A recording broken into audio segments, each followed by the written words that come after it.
Compare that to the fact that the multinationals have their own process in place to protect their rights. Basically, under trade agreements, multinational corporations have the same legal rights as a nation state. If they don't like something in the trade agreement, something that they believe will impact their profits, they can sue a national government directly for damages, which has a very chilling and detrimental effect on countries' efforts to try to improve on standards.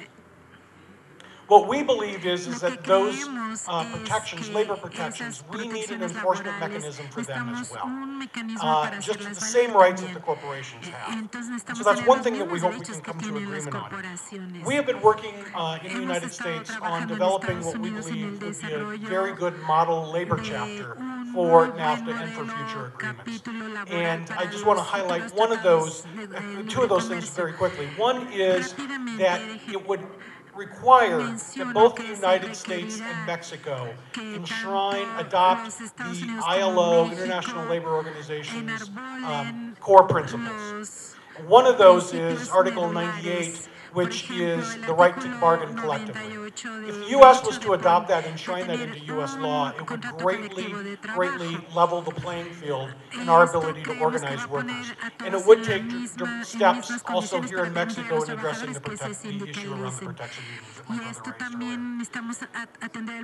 Also, it would provide an opportunity, as the corporations are national, cross-border, and one company in several different countries would allow workers to be able to bargain in both countries directly with that corporation. So if there's a union in Mexico that represents those workers and a union in the United States that represents the workers for that multinational, they would have a joint bargaining committee to go to the corporation and bargain on behalf of both workers. If one of them is, if their workers are not unionized, and they are a certain size, there would be an opportunity to create really a supranational bargaining agent that could bargain a contract for the workers in both those countries. So that they're not allowed to continue doing what they have successfully done for decades now, which is pit the workers against one another, which only benefits them. And so the key thing is that if we can reach a consensus on what we want to see in a labor chapter, and especially ensure and pressure our governments to ensure that there are provisions that allow those labor protections to be enforced, is really critical. And that's one of the things we're hoping that we can work much more closely on moving forward.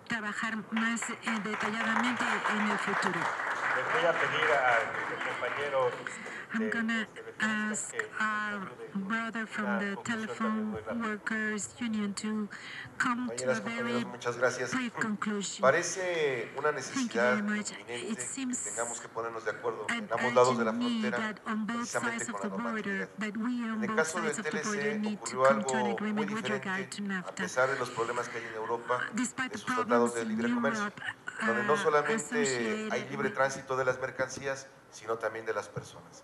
En el caso del Tratado de Norteamérica, solamente hay libre tránsito de las mercancías, ni siquiera de los vehículos que las transportan, no así de las personas. Pero además, aquí nos encontramos con que las empresas internacionales, los grandes corporativos, sí tienen derechos.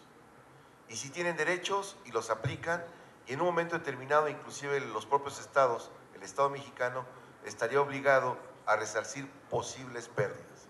No así en la parte de los derechos laborales. Aquí hay un grave problema para nuestros compañeros de Estados Unidos y que nosotros lo vivimos en carne propia, y es el dumping laboral. Mientras aquí se pagan unos centavos, sin prestaciones, sin seguridad, con una terciarización más que grosera, en donde la apuesta de las empresas internacionales sigue siendo terciarizar los trabajadores, en donde ya no quieren tener trabajadores propios, en donde están buscando una serie de alternativas como los contratos de protección patronal, que aquí son una realidad más que criminal, pero también están buscando que ya no sean empresas sus trabajadores, sino sean empresas mismas que solo se dedican a proveer trabajadores muy mal pagados, que además no hay estabilidad en el empleo. Este es un problema que en este país es general. Lo decían los compañeros profesores. Parte de la problemática actual en México es la inestabilidad en el empleo, que seguramente en Estados Unidos en mayor o menor medida les ha de estar pegando. Es urgente que podamos incidir como trabajadores precisamente en el capítulo laboral, que los derechos de los trabajadores, los derechos de las personas tengan por lo menos tanto peso como el derecho de las mismas corporaciones, que el día de hoy así están. Gracias. Muchas gracias. Miren, compañeros, andamos un poco retrasados, entonces yo le voy a pedir tanto a Werner como a Francisco como a Joseph, pasemos a la siguiente etapa. Todavía vamos a estar aquí por la tarde, vamos a seguir discutiendo esto y seguramente tendremos mayor oportunidad de seguir con este tema. Entonces le quiero pedir al compañero Raúl Hinojosa que nos exponga y ya en el transcurso de la comida y demás, en la siguiente sesión de la tarde, podemos ahondar todo esto, porque yo creo que hay un tema que sí tenemos que acordar y es acciones, acciones y acciones. Entonces, por favor. Presentaciones ayer. I actually wanting to take up some of the points that we brought up earlier. You guys staying on the panel? Okay, all right, just, okay, fantastic, all right. Okay, yo, la presentación que quiero hacer realmente es, no, en vez de hacer un resumen de lo que presentamos ayer en la conferencia, era más hablar acerca de cuáles son los resultados de las discusiones que hemos tenido en estos 2 días, ¿no? Y cómo empezamos a plantear lo que es la fuerza más importante que tenemos que lograr en esta conferencia. Nada más un poco de historia de esta conferencia viene como resultado de una discusión empezando en la Universidad de California, en el Centro Norteamericano de Desarrollo, trabajando con gente del PRD y el Congreso Progresista de Estados Unidos, donde armamos una serie de, ya una propuesta que esto es un primer logro. La idea es, va a haber una estructura permanente de investigación. El tema que se presentó el compañero del sindicato de maestros, cuáles han sido los efectos reales de la integración entre México y Estados Unidos.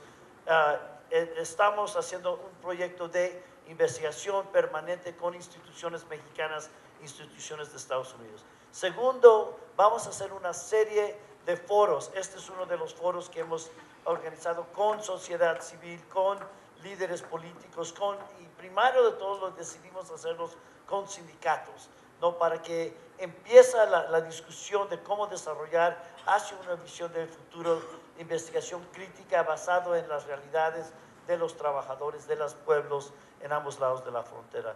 Y tercero, y va a ser una serie más de conferencias que ojalá todos vamos a seguir participando.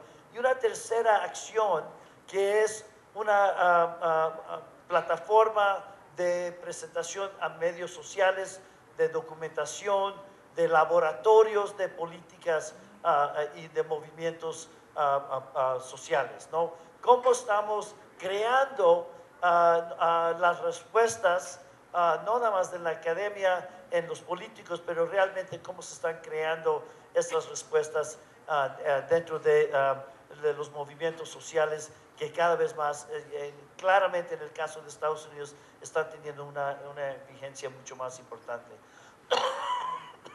Yo no me voy a meter mucho acerca de la presentación. Aquí lo que hicimos ayer es discutir el contexto mundial, porque lo que Trump representa no nada más es un fenómeno en Estados Unidos, es un fenómeno que estamos viendo en Inglaterra, que estamos viendo en Holanda, Francia y mismo Alemania, una problemática. Pero lo que sí quería decir es que hay que entender muy bien el enemigo, hay que entender muy claramente que la respuesta de Trump, la visión de Trump, el argumento de Trump es hay que tomarlo muy en serio.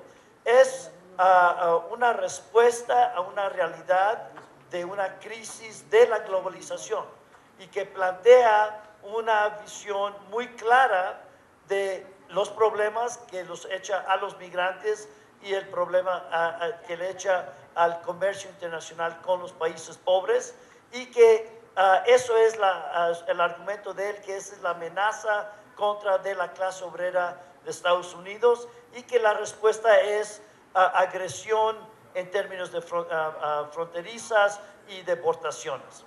La realidad, nada más les quiero plantear nuestra visión más clara que estamos haciendo, es que este narrativa es falso.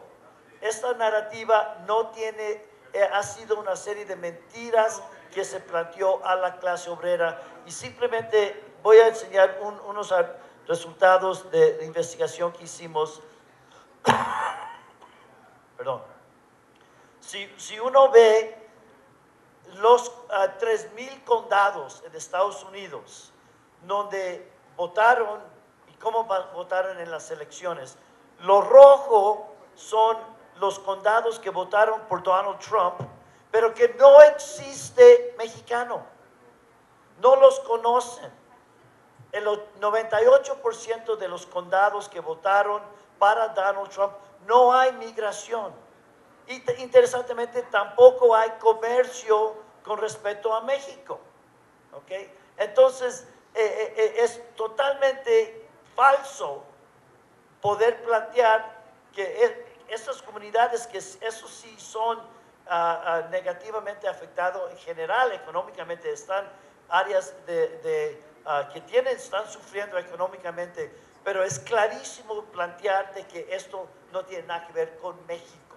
No tiene nada que ver con migración con México, con comercio con México. Número uno. Eso es lo más importante que estamos haciendo. Entonces, y muy interesantemente, de los 98% de los condados que votaron por Trump, pero donde no hay relación con México, ni comercio, ni en términos de migración, el 2% son condados que dependen mucho de los mexicanos para hacer el trabajo. ¿Ok? Entonces, lo que hemos analizado, entonces, a ver, ¿qué pasará si hay en realidad unas deportaciones masivas a Estados Unidos, de Estados Unidos a México? ¿Qué pasará si se cierran las fronteras a comercio? No me voy a meter mucho en esto porque quiero quedarme en las soluciones que hemos estado discutiendo, pero simplemente hacer un par de planteamientos.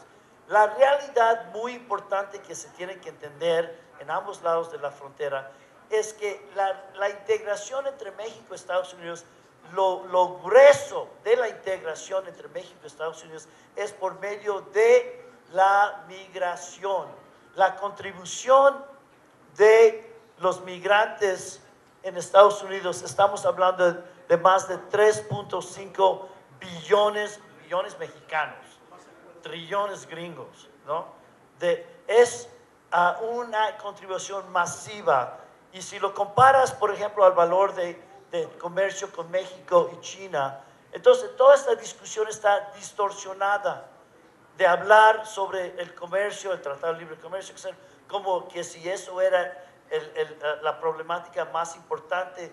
No, lo que es lo más importante es la contribución económica que el mexicano trabajador ha hecho en Estados Unidos en los últimos 25 años del Tratado de Libre Comercio. Si uno suma la contribución económica del trabajador mexicano que ha dado dentro de Estados Unidos en los últimos 25 años, estamos hablando de casi 20 billones de dólares, ¿ok? Que ya son más grandes que toda la economía de Estados Unidos en un año, ¿ok? Entonces, no estamos hablando de pobrecitos mexicanos que van allá, que no los traten mal. No, estamos hablando de una fuerza económica, una transferencia económica que se ha pagado el trabajador creándolo a los 18 años para poder cruzar, eso lo pagó los contribuyentes mexicanos. El México ya ha pagado para el muro múltiples veces, ¿ok? En impuestos, en economía. Si es algo, el quien debe a quién es Donald Trump, el que debe a México, que debe de pagar, ¿ok? También lo otro que quiero plantear rápidamente es el fenómeno que pasa con alternativas hacia el futuro. En términos de migración, si Donald Trump deporta a los mexicanos de Estados Unidos, causará la crisis económica más profunda en la historia de Estados Unidos, más profunda que la Gran Depresión, 4 veces más profunda de la última crisis que acaba de pasar, 2.6 trillones de dólares. Pero, interesantemente, el beneficio económico para Estados Unidos de una reforma migratoria, ¿okay? Lo que sí hemos visto es que es más de 1.5 trillones de dólares. El gran beneficio es dentro del mismo Estados Unidos. Extender los derechos de los trabajadores legalizados es un gran beneficio a las dos sociedades.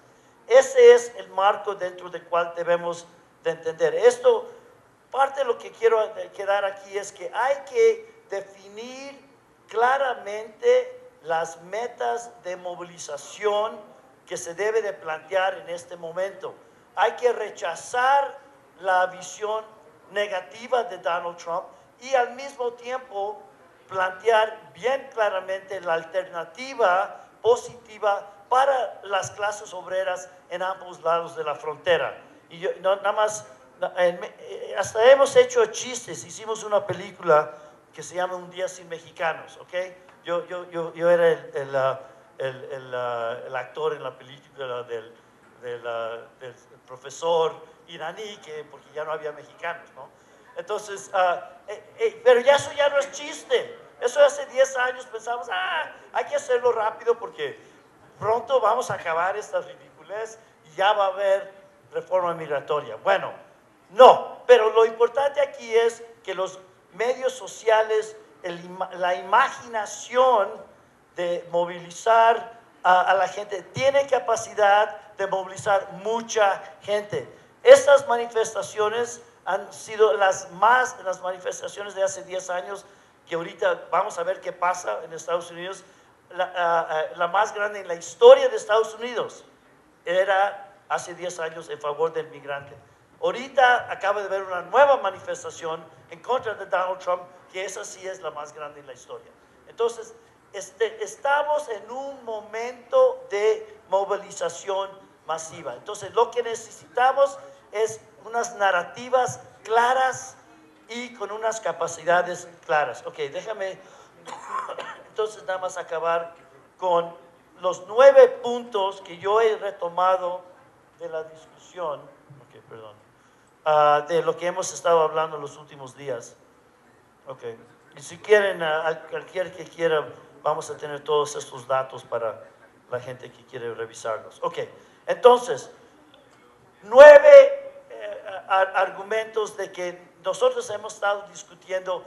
Qué bueno que Donald Trump ha dicho que hay que replantear el Tratado de Libre Comercio. Ok, y nosotros estamos aquí como público en un contexto democrático con una serie de demandas de cómo se debe de hacer esta discusión, ahora sí bien hecha en vez de lo que se hizo hace 25 años.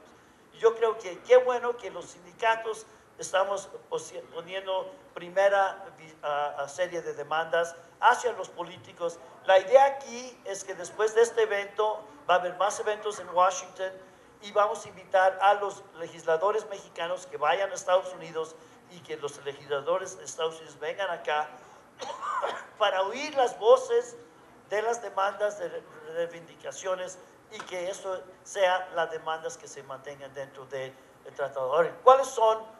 Por ejemplo, uno, que dentro del Tratado de Libre Comercio hay un capítulo sobre movimiento laboral, movimientos de trabajadores, pero es muy limitado de lo que se mantiene.